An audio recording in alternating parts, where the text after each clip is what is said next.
কোনো দোষই খুঁজে পেলাম না। আমি এখনো অব্দি কোনো দোষ দেখাইনি, তাই এখনো অব্দি আমাদের মধ্যে সবকিছু ঠিকঠাকই ছিল। তাহলে ওর চরিত্রের নোংরা দিকটা ধরা পড়লো এরপর থেকে। আমার মুম্বাই যাওয়ার পর থেকে শুরু হলো ওর পুরুষদের সাথে খেলা। তুমি আমার স্ত্রীকে দেখোনি ডাক্তার, ও অতীব সুন্দরী, আর তার উপরে আবার তার স্বামী বাইরে কাজে থাকে। এরকম অবস্থায় পৃথিবীর যত নোংরা পুরুষ আছে তারা তাদের জীব লগলকিয়ে সেই সুন্দরীর দিকে তাকিয়ে থাকবে, নোংরা নজর দেবে, এটাই স্বাভাবিক। সেই নোংরা পুরুষদের নজরে নজর মিলিয়ে তাদের উস্কানোটা বহু মানুষের অপরাধ, ঠিক কিনা? তোমার স্ত্রী যে অন্য পুরুষদের উস্কাতো সেটা তুমি জানলে কি করে? কারণ ওর ফোন প্রায় ব্যস্ত পেতাম। এটা কোনো প্রমাণ হতে পারে না। না না না না না না, রাত 12টার সময় একটা বউ মানুষের ফোন ব্যস্ত পাওয়া যাচ্ছে, সেটা তার চরিত্রহীনতার প্রমাণ হতে পারে না। তার স্বামী যখন মুম্বাইতে কাজে গেছে তখনও প্রায় তার ফোন ব্যস্ত থাকতো, সেটাও তার চরিত্রহীনতার প্রমাণ হয় না। এই শালা নির্ঘাত পাওয়া গেছে। হ্যাঁ ডক্টর, তুমি যতই চেষ্টা করো তোমার এই পাগলা গাড়ি আমাকে আটকে রাখবার পারবে না।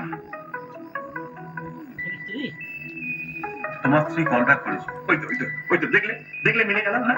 আচ্ছা ডাক্তার, তোমার নাম্বারটা তো ওর ফোনে সেভ করো, তাও এত রাতে একটা আননোন নাম্বারে ওর কল ব্যাক করা যায়, সারা রাত ধরে ওর পুরুষ মানুষদের সাথে কথা বলা যায়।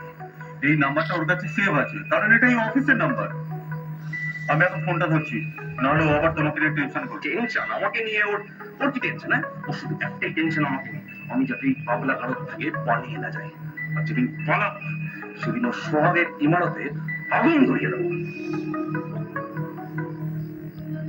হ্যালো,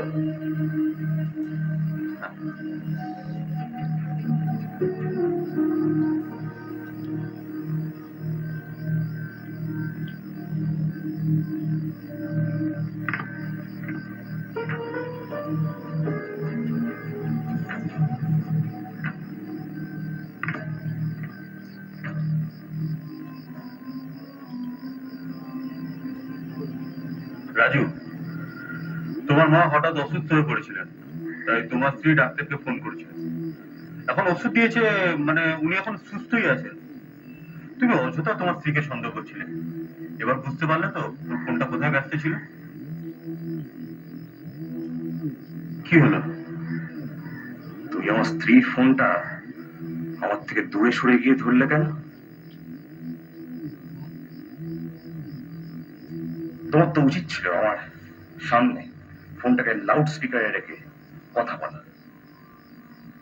আরে তুমি যদি হঠাৎ ফোনের উপর ঝাঁপিয়ে পড়ো, যদি ওকে উল্টোপাল্টা কোনো কথা বলে ফেলো। তাই তাই না?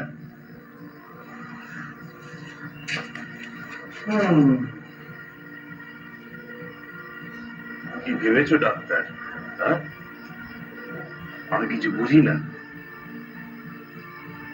তোমাদের কি সাজিশ চলছে আমাকে নিয়ে আমি বুঝি না? ওটা নিয়ে কি করবে তুমি? তুমিও আছো না আমার বউয়ের সাইয়াদের লিস্টে? তুমি ওটা রাখো, অনেক রাত হয়েছে, ঘুমাবে, চলো। ছুঁয়েছো? হ্যাঁ ছুঁয়েছো ওকে? কি আজে বাজে কথা বলছো? এখন সবকিছু পরিষ্কার হয়ে যাচ্ছে। কেন তুমি ওর সব নষ্টমের প্রমাণ আড়াল করতে চাও? রাজু, অনেক রাত হয়েছে, তুমি এসব রেখে ঘুমাতে চলো। কেন তোমাকে বারবার ঘুরিয়ে ঘুরিয়ে বলবেন? আর কেনই বা তুমি আমার থেকে দূরে সরে গিয়ে ফোনটাকে রিসিভ করো? রাজু, ওটা রাখো কিন্তু বলছি, অনেক রাত হয়েছে।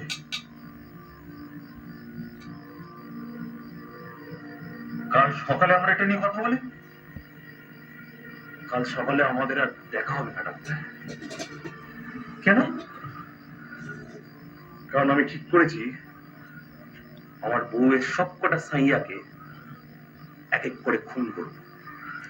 শুনতো নয় তোমাকে।